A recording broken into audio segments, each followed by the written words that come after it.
নলতা স্কুলপাড়া রোডের ডাকাতির ঘটনা কিনারা করার আগেই দক্ষিণ দমদমে ফের চুরি। এবার পুরসভায় 2 নম্বর ওয়ার্ড বিবেকানন্দ লিংক রোডে পরপর বাড়িতে চুরির ঘটনা।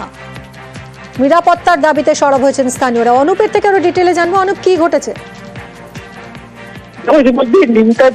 দক্ষিণ দমদম পৌরসভার দক্ষিণ 9 নম্বর ওয়ার্ড বিবেকানন্দ পল্লী, সেখানে কিন্তু পরপর বেশ কয়েকটি বাড়িতে কয়েকদিন ধরে চুরির ঘটনা। এর আগে ডাকাতির ঘটনা যখন ঘটেছিল সেই ঘটনা কিন্তু কিনারা এখনো পর্যন্ত পুলিশ করতে পারেনি।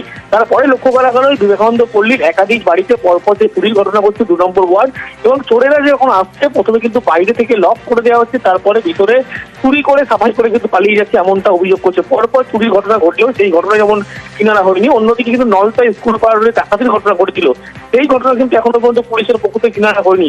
এই কারণেই কিন্তু পুলিশের ভূমিকা, সেই ভূমিকা নিয়ে এলাকার মানুষ প্রশ্ন করে তারা জানাচ্ছে নলতায় যে একটা ডাকাতির ঘটনা ঘটেছিল সেই ঘটনা যেমন কিনারা করতে পারেনি পুলিশ, তারপরে একাধিকবার 2 নম্বর যে ওয়ার্ড দক্ষিণ দমদমের সেই বিবেকানন্দ পল্লী এলাকায় কিন্তু একাধিক চুরির ঘটনা ঘটেছে, কিন্তু একেবারে কোনো রকম ভাবে পুলিশ কিনারা করতে পারেনি বলে দমদম পুলিশের ভূমিকা নিয়ে কিন্তু ইতিমধ্যেই প্রশ্ন তুলছে।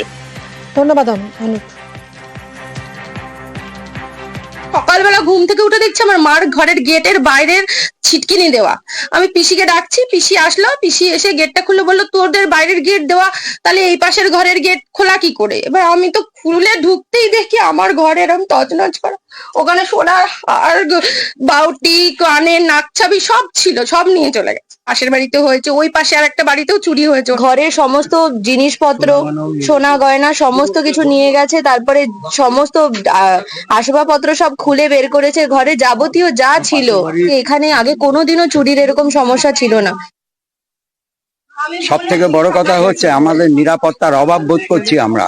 একসাথে একটা গ্যাং যদি ঢুকে এই চুরি করে থাকে, একটা মানুষকেও তো খুন করে ফেলতে পারতো। একটা বাড়ি থেকে সর্বস্ব নিয়ে গেছে, আরেকটা বাড়িতে ঘরে ঢুকে অ্যাটেম্প নিয়েছিল, ইলেকট্রনিক্স মালপত্র কিছু নেয়নি। বাড়ির লোকেরা চিৎকার করার পরে তারা পালিয়েছে। দ্বিতীয় বাড়ি যেটা গেল, নিয়েছে 2টো মানি ব্যাগ, সবার বাড়ির হাঁসকল দিয়ে বাইরে থেকে লক করে দিয়েছে। এই রিসেন্ট দেখছি এই 2-3-4 মাস যাবত প্রচন্ড চোরের উৎপাত হয়েছে। শুধু আমাদের ওয়ার্ডে না, পার্শ্ববর্তী যেখানেই শুনছি এই চোরের উৎপাতগুলো হয়েছে। প্রশাসন যথেষ্ট তৎপরতার সঙ্গেই কাজ করছে, দেখা যাক কি হয়। এখানে সিসিটিভি ক্যামেরাও রয়েছে।